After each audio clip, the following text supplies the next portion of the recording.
Well, good morning, everybody. Happy weekend. You're listening to the RepcoLite Home Improvement Show, sponsored by Benjamin Moore.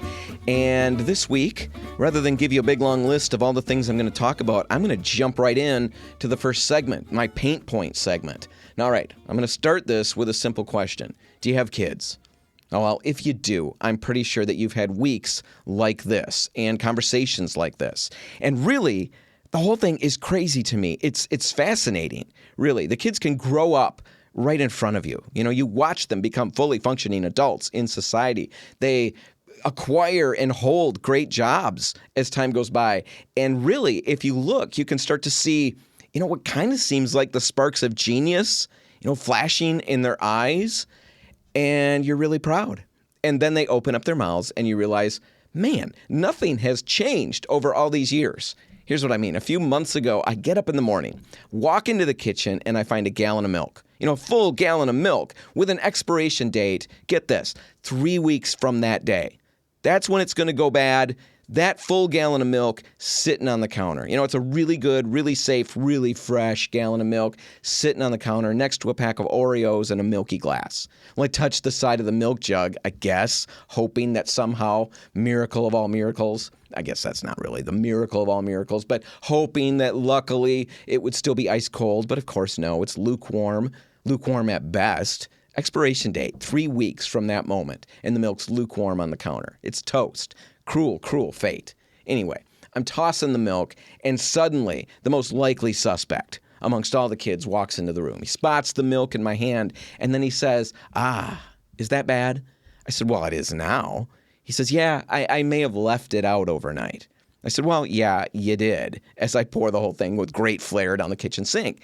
So then he follows it up with, so it'll go bad if you do that? If you don't put it back in the fridge? And I found myself thinking, you know, what is this? What is this strategy that he's employing here? You know, is this somehow a new concept for him? That milk needs to go back in the fridge? I didn't know what to do with that. So I just said, yep, it goes bad if it's not back in the fridge. Well, we go about our day and everything's forgotten. I'm big-hearted. I don't carry a grudge about this. It was just milk. 3 weeks, you know, expiration date from the time I found it.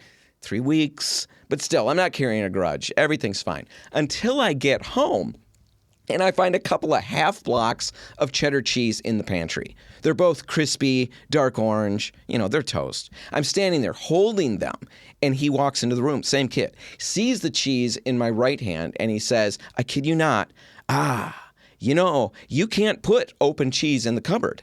Well, it's not a question this time. So I look at him, waiting for more info. And he follows it up with this. I did that the other day. And when I went to use it again, you know what I found? It was all crispy and bad. So I had to get a new one out.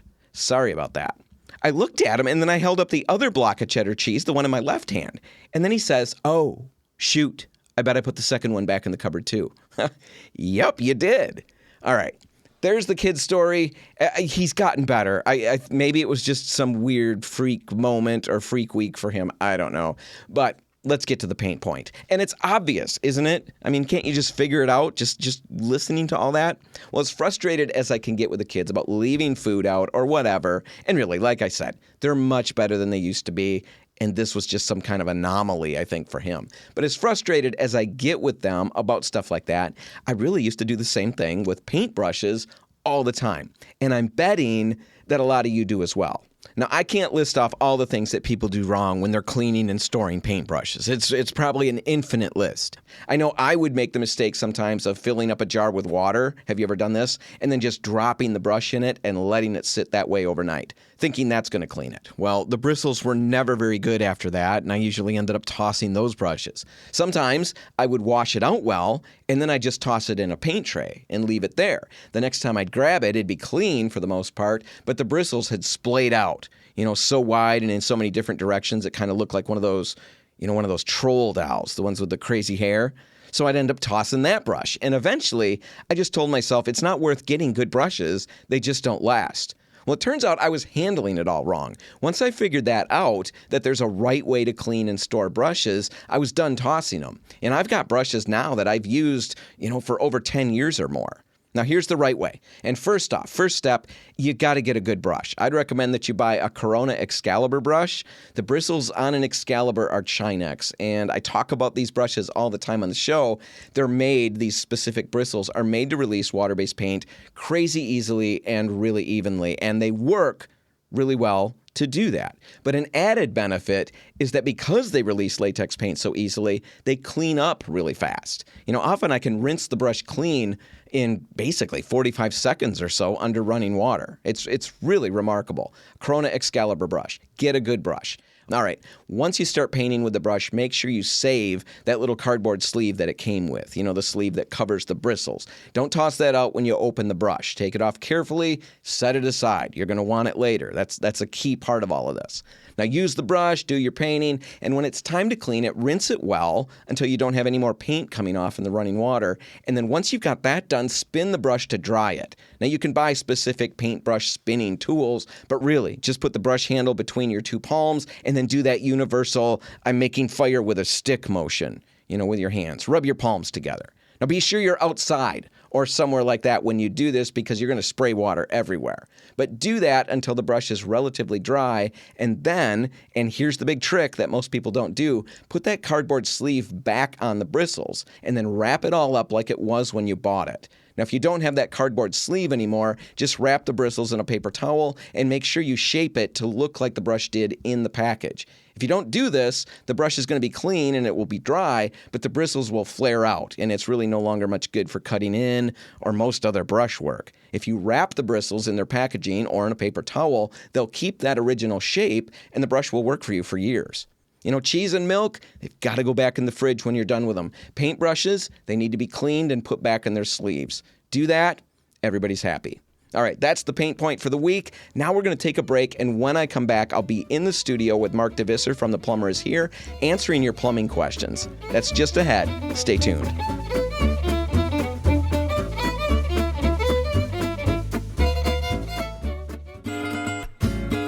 And we're back. You're listening to the RepcoLite Home Improvement Show, sponsored by Benjamin Moore. And right now, I'm in the studio with Mark DeVisser from the Great Lakes Plumbing. The plumber is here. Mark, thanks for being here. Love it. Glad to be here. All right. I've got a ton of questions that I want to try to get through. But before we jump into that, you guys cover largely West Michigan. Yep. Right? You'll go up to Muskegon area, kind of just south of that. Yep. Granville, Wyoming area, and then how far south will you go? South Haven-ish. South Haven-ish. All right. And all things plumbing related. Pretty much everything plumbing related. Yep, you'll do all of that. You've got a new water treatment division that you started, right? That's yes, pretty we recent. Do. Yep. All right, so lots of cool stuff. Theplumberishere.com, Great Lakes Plumbing. Check them out online. Let's get to the questions. And I want to jump in with this one. It's from Shelley, and she's wondering this. We're thinking about offering on a new house, and my mom told me that I should have the sewer line scoped as part of my inspection. Is that common? Is it worth it? Yeah. So what about scoping a sewer line? Is that something people do? It has become a thing. I talked to somebody from Chicago. They said that apparently they do. It was somebody who maybe had a house here and they knew me.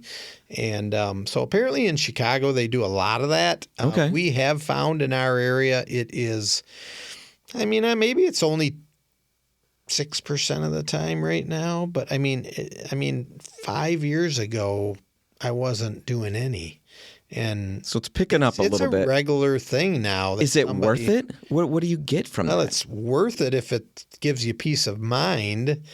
And if you scoped a sewer line and found out that it was in really poor condition and it was going to have to be replaced within the next couple years, it would be hugely worth it. Have you run into that? Definitely. You have run into that? Yeah. We've gone into and scoped jobs and said, this is you got to really seriously think about whether you want this house because, sewer replacements, could be $5,000 to $15,000 maybe. So we have had instances, even worse, we've had more instances where people have bought a house and within 6 months the sewer backed up. And then you go down there and say, well, it's terrible. You got to replace it. And Well, and because the sewer backed up, you have to burn the house down. You can't live there anymore, right? Yeah. So, I mean, it's a big job. Tear up the yard, and people are concerned about finding out something afterwards. They're buying at their top limit. They don't have the money to replace a sewer. That's expensive. So going into it and going, I've looked down it and I've got a report that whatever the condition is, I got it and I accept it. Or I'm going to go back to them and say, listen, I need you to come down because I'm going to be replacing the sewer. Well, just knowing about it, it never crossed my mind. I'm paying attention to the roof. Sure. 'Cause that's a big expense, 10 to 15, 20,000. I'm looking at this, looking at that. Sure. That's another huge, we pay attention to how's the furnace, what's the furnace looking like. Right. Those are all things I would say that are the big obvious items. But yet this is lurking. Right. Lurking. The sewer is lurking beneath your feet. Below you. Yes. And it's full of terrible things. And it wants to bring those terrible things into your basement sometimes. Yep, it wants to bring them right back up in the basement. And you don't want that ever. No, you don't. Wow. All right. Well, Cheryl. That's a gold star question. That's right. Way to go. All right, let's get to another question. Look at this. I've got a question from me, Mark, and this also is a gold star question. This is absolutely brilliant. Well, that's debatable. Well, you haven't even heard the question yet, Mark. You keep it to yourself till you've heard it. Okay. Tankless hot water heaters. They've been around for a while now. What are your thoughts on them? When I first looked at them, they were way crazy more expensive than conventional water heaters. Has that changed? Is it still like that? What does installation look like? Blah, blah, blah, blah, blah. Do I want a tankless hot water heater, Mark? It took me a while to get on board with tankless hot water heaters. A number of years I avoided it. How come? Well, there was stories about how much water it would heat. Obviously they heat tons of water, but how much gallons per minute you would get. And knowing that in the city of Holland, I've seen water coming in about 36 degrees in the winter. And what people don't realize is when they call me up and say, hey, I bought a water heater and it produces 6 gallons a minute of water. What they don't realize is that's a 40-degree rise from whatever the water temperature is. So if you get a water heater that does 6 gallons a minute and it's coming in at 40 degrees, you're going to get 80 degrees of water at 6 gallons a minute. Now, when you get down to 3 gallons a minute, it's going to get 120 degrees or whatever that number is. Yeah. But the first thing to understand is it doesn't just create, that's a 40-degree rise. So it might not be what I'm thinking I'm getting. Yeah, so don't think that you're just going to get that all the time. So what we use a great brand of water heater. It has a 15-year stainless heat exchanger warranty. Most water heaters have about a 6-year warranty, like a tank style. You can purchase that. People say, oh, no, mine's got a 12-year warranty. Well, they didn't put a different tank in there. You paid for a warranty. They're taking a chance by charging you extra money that it's going to last that long. They may have put something in it that may try to make it last longer, but you're not buying a thicker water heater. So a conventional one, you're looking at 6 years. Generally, it's 6 years, unless you paid more for it. All right, but then this tankless one? This tankless one, the heat exchanger is 15 years. You're going to get an efficiency of somewhere between 30 and 40%. Some people think that's the greatest thing. I think it's awesome, but understand you don't spend that much money on gas for your water. You spend a lot for your furnace. Mm-hmm. Your furnace is probably 90%. Your water heater, you're probably spending maybe $300 a year. Okay, that savings is... So you're going to save $100 a year in gas. That's 15 years, that's $1,500. It's a lot of Oreo cookies that I could be adding to my... You're going to have some maintenance. Supposedly you're supposed to flush your tank-style water heater every year. I know about 3 people who actually do it. Mm-hmm. With these, you're not going to get the efficiency if you don't flush it and keep it clean. You have to. I have to flush it. Yeah, the tank style. What am I flushing? You're flushing the system. It's got lines that the heat exchanger, is heated very quickly, like a pot heats, and it gets calcium on it. Mm-hmm. So you have to, if you have a water softener, that's much, much better for it. We can reduce that down, flushing maybe every 5 years. But if you don't have a water softener, we're going to want to do it every year. So you're going to spend a little bit of money to get it flushed. I have to have somebody come and do that. I mean, I know Most one likely. or two people who try to do it themselves. I question if they do it right. But Look at me, Mark. Look me over a minute. Well, no, should I do it myself? No, you shouldn't do it yourself. I should not. Most people shouldn't, because they won't Okay. do the other little things that we do also. Sure. Some filter changing, checking some other things. They're not going to generally know that. They're just going to flush it. Then they're going to call us in a month because the filter's plugged up. So I think they should just pay to have it done. All right. So I'll have to do that once a year because I don't have Yep. water softener. Other than that, it's going to give you a ton of water. It's 24/7, 365 days a year. It's going to give you fully hot water. You could let it run nonstop, and it'll give you hot water. They're a great item. Is the price still crazy high The compared price to the is other? high, but you got to understand you're paying for 20 years maybe, because the heat exchanger's 15. So the thing's going to probably last 20. I mean, they're not going to warranty for 15 years if it's only going to last 14 years. They're going to, they want to make sure that they're go further. They're than going what to replace they're it. They're going to want to make sure they're covering that. So when you take the problem is people do not have the money they would rather pay half of it now and then in 10 years pay half of it again. By doing 2 tank heaters? Well, yeah, by doing 1 tank and then another tank 10 years from now, approximately.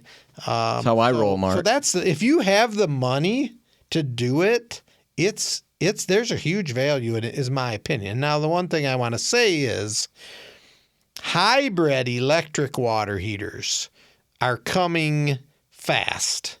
And I have people predicting that the tankless are already on their way out. I don't know if that's true or not. We haven't seen that yet, but we have started to install hybrid tank style heaters.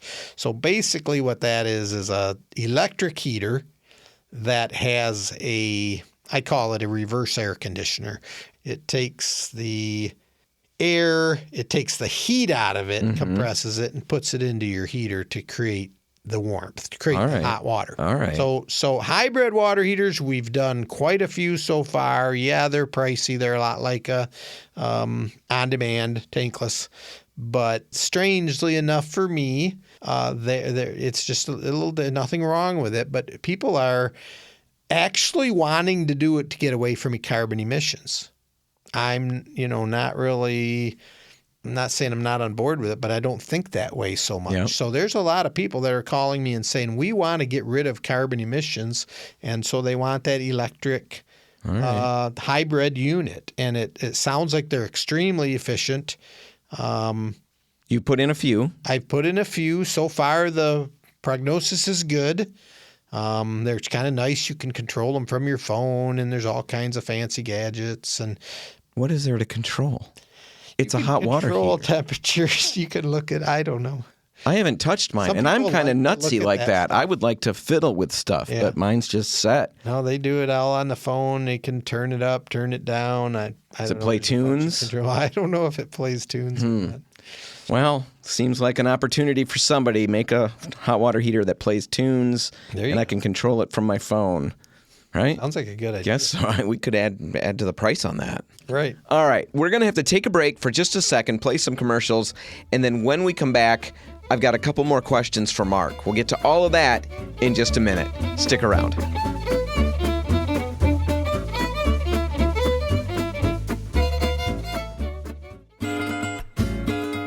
And we're back. You're listening to the RepcoLite Home Improvement Show, sponsored by Benjamin Moore. And I'm in the studio with Mark DeVisser from Great Lakes Plumbing, theplumbers.here.com. And we're working our way through a bunch of questions that I received from listeners out there. Now, Mark, let's just keep going with it. I've got a question here from Melanie, and this question also hits near and dear to my heart. I asked the previous question, and this one matters to me too. Melanie says, I'm in my first house and the refrigerator is just a regular old refrigerator. We want to get a new one with a water dispenser and an ice maker. As far as I know, there's no water run to that spot. How big of a deal is that? to get water in there and get that refrigerator operating the way she wants it? I would say this is generally a very easy, relatively inexpensive thing to do. As long as that refrigerator's not above a family room, if it's across from the sink and then the whole downstairs is finished and with drywall, and then you're probably opening drywall to get water there. But if that sink is next to the stove, or I'm sorry, if the refrigerator's next to the stove and there's a sink on the other side of the stove, we could run it behind the stove and run it through we run it a lot through the cabinets to get to it. All right. No, this is as a rule, this is a pretty simple process unless you find a really strange situation. Makes a lot of sense. So my refrigerator, because I moved right on from Melanie, because I don't know Melanie's situation, but I can address mine. Mine is across from the sink, and it is above a family room area. Okay. But the ceiling is one of those really fancy, everybody wants them drop ceilings. Oh, yeah. Everybody wants those. Mark, that sounded sarcastic. They're pretty cool. I happen to like them. Well, I could take out those panels and we could put in my plumbing, and I could get my refrigerator. We could pull the panels. We could just run it from point A to point B and give you water. If I had drywall up there, then we would have to get a little more creative with it. There's been a couple times I've drilled a larger hole behind the refrigerator, and we fished it if the joists are the right way. Okay. And we fished it from the sink down. We pulled it off a few times. Generally speaking, not too big of a deal. Right. I have delayed on this for years and years. Melanie, I would encourage you to just jump in and get that done. I've delayed way too long. And when I go and visit people, I don't visit people very often, Mark. I'm not normally invited a lot of places. But when I do go and they've got that amazing water thing in the refrigerator, it's pretty cool. You use it. I get a lot of cold water and crushed ice. There you go. Live the dream. One last question, and then we'll let you go. I'll release you to the wild. I love this question. It's an email from Andrew. He says, I'm in college right now, but I'm thinking about pursuing a career in the trades. What do I need to do practically to get a start in plumbing? Where do I go? Where do I start with? I would hire anybody that's capable of working mechanically, that has the attributes, characteristics that we want. I always say characteristics are ingrained in you. Everything else can be taught. So if you have good characteristics, honesty, working hard, coming in on time, able to communicate with people, we are always looking for apprentices. They can start day one. Yeah, they're not going to start out making a ton of money, but they can work themselves up quickly. And we don't hire as many apprentices. I often will tell people to try a new house builder, because somebody who does new houses they could have one journeyman on a job and they could have 4 apprentices. And they could all be working and learning. That's the way I started out. And I did the same thing over and over for day after day after day. And within 30 days, I knew how to do it. In service plumbing, I've had guys that it's years and they're like, man, I haven't done this before. Every day they have, everything is different. It's much more difficult to train somebody. We always have an apprentice, 1 or 2 at all times. But so that's the start. We don't charge enough, like some companies where they send 2 people and they're charging you enough to cover both people. We're a little bit more economic, I guess, where I don't make as much when I send an apprentice because I'm not charging that huge dollar that some people are charging. Mm-hmm. So I can't send a guy. If they wanted to work for free, I could. But, for me to make a living, and I'm not charging an arm and a leg, I'm only charging a couple fingers, Yeah. So a lot of guys, I'll say, you go there and you learn that, and then now you'll know all the basics. You'll know all the safety. You'll know how to glue pipes together. You know how to solder. You know how to blah, blah, blah, all that stuff. Now, if you want to do service, which is a different animal than new. There's a lot of guys that are new that have no interest in dealing with people. So they go there and they never deal with anybody. With service, you're dealing with customers face to face. You got to have, you got to be able to communicate and think on your feet a little more. It's not going to be a cookie cutter house where one after another you're maybe doing the same thing. Every single day is different. Every situation is different. And so, I mean, we don't hire as many apprentices as some companies do, but we're always watching. And if I found the right guy, a lot of people don't have the mechanical sense right now. There's a lot of people that shouldn't be a service plumber, in all honesty. And people who shouldn't? Or people I don't know. people I who think, shouldn't? You're looking at me weird again, Mark. There's some that probably are that shouldn't be, but more of them that they just shouldn't go into that. You got to know how to work with your hands. If you can't put a nut on a bolt, you don't want to be a plumber. All right. But you get the right mechanical guy, and I would hire that guy probably today no matter what, because the right guy, it's all about having the right employees is what I think it's all going to come down to. So it starts, you're saying, talk to some builders. Try to, is that what you're saying? If you want to get into the plumbing, go call on some plumbing companies. I mean, I'm guessing if you're a good guy, you should be able to get a plumber by the first day. All right. So start as an apprentice just like that. Such a need. Yep. Start as an apprentice. You're going to start out a little low, but you prove what you do, you work hard, you're probably going to start. You could make, a good guy would get a raise probably within 30 days, maybe a week. If he's really good, you got to prove that you can do what you need to do. But there's totally a different grade of people here, capabilities. And the need is big. The need is huge. You like what you do? I love what I do. It's gross. I mean, you run into some gross stuff. I run into some really gross stuff. But I have a nose for plumbing. I can't smell.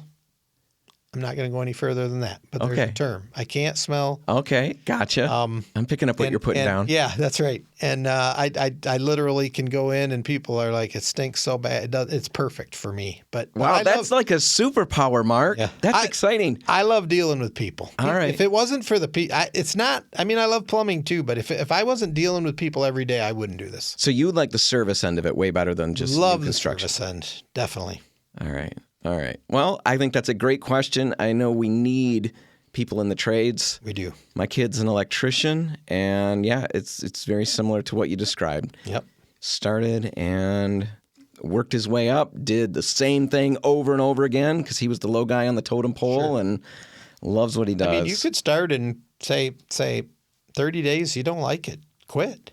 Go try heating. Go try electrical if you want to be in a trade. Yeah. A lot of options out there. I love the input. All right, Mark, that's all the time we've got for this. If our listeners want to reach out to you, get in touch, they can find you online at theplumbershere.com. Yep. They can find all the different ways to get in touch with you. They can text you. All of that's online at your website, right? Yep. Perfect. Mark DeVisser from The Plumber is here. Thanks for hanging out. Thanks for having me. All right, it's time for a quick break, and then when we come back, I've got the next George job for the week, and this time we're talking about painting vinyl shutters. All that's coming up in just a minute. Stick around. And we're back, and it's time for this week's George job. Now, George jobs are called such in honor of George Washington, who may have won the Revolutionary War because he was thinking through and working through, from a distance, he was thinking through and working through little home projects at Mount Vernon.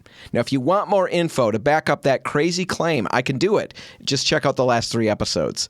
You're listening to the RepcoLite Home Improvement Show, sponsored by Benjamin Moore, and this week's George job is painting your vinyl shutters. Now, my shutters have been painted before, and they're definitely in need of being refreshed. And I think this is a great weekend project because it's not going to take very long. You're not going to need to use a lot of paint, and you're going to have an instant payoff when you get it done. When the shutters look bad, the curb appeal of your home is dragged down a little bit. A new coat of paint on those shutters, and suddenly everything's looking up. Now, to help me walk through this project and kind of get the details out there, I'm on the phone with Kevin Hermann from Benjamin Moore, and you're going to see why in a minute. Kevin, thanks for talking with me today. No problem. Morning. All right. Happy Saturday. Yeah, all of those things. Happy weekend, happy Saturday. Whatever it is, yeah. Yeah, I've got some questions for you about this project that I know you were going to tackle. I know you've got vinyl shutters that you planned on painting this past weekend. Did you actually get to that project, or did you run out of time? Yeah, no, it was actually very easy, very simple. All right, about how long did it take? Let's see, I only have 6 shutters that I have to do. So to take them down was probably the longest. And I cleaned the wasp nests and the spiders off of them. Clean them up, and then to actually paint them, half an hour maybe. All right. So it didn't take long at all. not a long project. Now, before we get to some of the details, because I've got questions about it, it's a job I'm dishing out to people this weekend as a recommended job if they've got shutters that they would like to change the color on. Now, before we get to those details, though, if you do a fair amount of digging, into this project online, you're going to run into a lot of people, a lot of sources that are telling you that, you're going to have tons of peeling, you're going to have failure, and you're better off just replacing the shutters with brand new ones in the color you want. What do you think about that? What do you say to that? Well, it depends on whether their shutters are paintable or not, right? If they're paintable shutters, like mine are, it's no problem. You can repaint them. It's actually very easy. And it has to do with a family of chemicals called plasticizers that they put in some of them to keep them flexible, that leach out and prevent you from painting them. No matter what you use for adhesion, eventually it's going to fail. So you just want to make sure you have shutters that are paintable. All right. So if you don't know, then you might want to buy new ones. Okay. That's where I guess I know where I'm at, because mine have been painted and I'm not seeing any major failure. It's just got to be refreshed. So I'm assuming mine have been painted. If you do have questions out there, you definitely at least keep that in mind. If it's not a paintable shutter, you will run into issues. But if they are meant to be, or constructed, manufactured with the idea that they could be painted, you can have great success. Now let's get to your project a minute. What were the conditions of the shutters when you started? Well, I mean, they face south and they get direct sunlight. So they faded some. They'd been painted? Yeah, they've been painted before. I painted them once before, probably, 8-9 years ago. It's been quite a while. All right. And how did that paint hold up? I mean, did you have a lot of peeling to deal with, or was it just fading? No, I didn't have any peeling. It's just fading because of the exposure. They're a dark blue color, facing directly south, and there's a difference between what they looked like originally and what they look like now. It's time to freshen them up a little bit. But as far as preparation, I don't have any peeling. All I have to do is just make sure they're clean. All right. So what did the prep work look like? You kind of mentioned getting the wasp nests off and all that. Yeah, you typically, at least mine, have 4 screws, one at each corner. And they're not brand new shutters, so those screws are a little bit rusted. So a little bit of finagling to get them off the first time, but after that, getting them back up was nice and easy. Do you think you could unscrew them, take them down, and wash them, brushed them off? What'd you wash them with? Just Dawn or a little bit of bleach if you happen to have mildew, but Dawn is a pretty good thing. TSP works extremely well. All right. So what do you think about painting them while they're still up? If I can't get them down, or I'm just really lazy? Depending on where they're at, like mine, the top set is above a short roof with a little bit of pitch. I'd rather take them down than stand up there and try to paint them. But you could paint them in place. There's no reason you can't. It's just which is easier. For me, it's just easier to take them down, clean them, and paint them, then put them back up. See, I've got such a reach, Kevin. I've long legs, long arms, and who is this? Me that I'm talking about. You've seen me, so that doesn't work for you, right? No, there's somebody different than I thought. No, if it's 4 foot off the ground, I need a ladder to get there. That's what you're thinking, right? Yeah. You don't have to take them down. It was just much easier. All right. I think I got a better job. Got that. So you washed them with Dawn, got them clean, dealt with the wasps and all of that. Did you get stung? No. They left me alone. There wasn't that much. It was mostly just old, how they make the little mud houses. Yeah.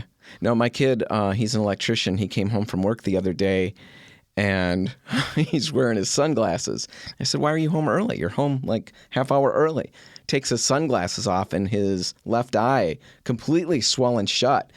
Of course, I assumed he'd been in a fist fight, and I was all over that, ready to bring the smack down. What's the other guy look like? Yeah, what happened? And are you still employed? All of those questions are going through my mind.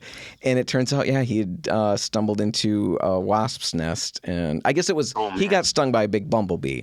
So you don't want that. That's no fun at all. You survived. You avoided all of those potential injuries. I didn't have any problems. Nope. Cleaned them. If you had any peeling or anything like that, just a matter of scraping it down, getting that off. And Yeah, you typically don't have, the products you'd use would be Aura is what I use. It's our best.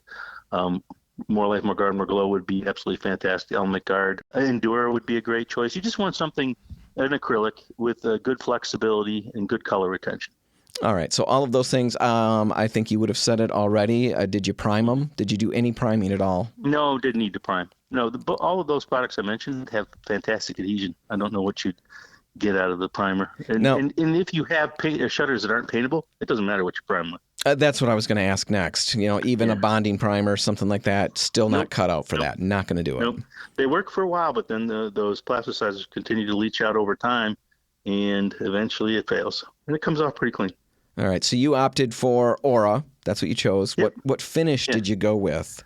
Well, I went with I think the satin, might have been the soft gloss. One of those two. Something to highlight them a little bit. Yeah, no, that definitely that's pretty standard. Same kind of thing. You might put on a front door. You might go a little shinier on the door, but same kind of thing. How many coats did it take? Because Aura's main claim to fame, one of them, is that it will cover almost any color with any color in just a couple coats. How many coats did it take you? Well, I only did one the first time, and I did one the second time. But you should do two. Okay. So the right answer to really, dot all our I's and cross all our T's is 2 coats. But you snuck by with 1 coat. You don't have any skips or misses or light areas that'll bleach out sooner. Just make sure you've got good uniform coverage and enough build. Application, what did you do? Brush it? Roll it? What did you combination? A little trim and touch-up roller, combination with the brush. I was able to get most of it with the roller, which is why it goes so quickly. Do you have the little louvers in your shutters, or are they panels? Yeah, the louvers. Okay. They're plastic, but still rolled through that. Yeah. Right. But rolled through that. I rolled part of it, and then I finished it off with a brush. Anything I couldn't reach with the roller. All right. Yeah, that's why I think this is a great project. It can move fast. There's not a lot of paint involved. How much paint did you buy and end up using? The first time I bought a quart, and I'm still using the quart. You're still working through that same quart? Yeah, I mean, there's only 6 Yeah, that's of right, them, and 6 they're shutters. only 4 feet by 18, so there's a little bit left in the quart, and I've already got another quart ready. So some concerns, regarding this project. I'm curious. I'm thinking about temperature, weather conditions. We've had nice weather, consistent weather.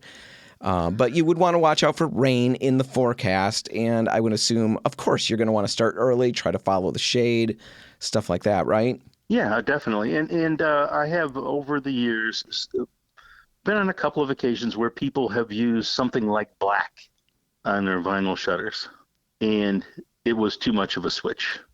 It absorbed too much heat. So just be careful. Don't go So the same dark in color. The same rule would apply. Normally, when we're talking about painting vinyl siding, we'll talk about you've got to go with a new color that isn't any darker. It's the same depth of color or lighter than the original vinyl, because if you go darker, it's possible the material could absorb too much heat, and it can even warp. Right? Same thing with the vinyl shutters. Right? That's what you're talking about right now. It can get over 200 degrees to your hand. I mean, it absorbs a lot of heat, and that can melt the vinyl.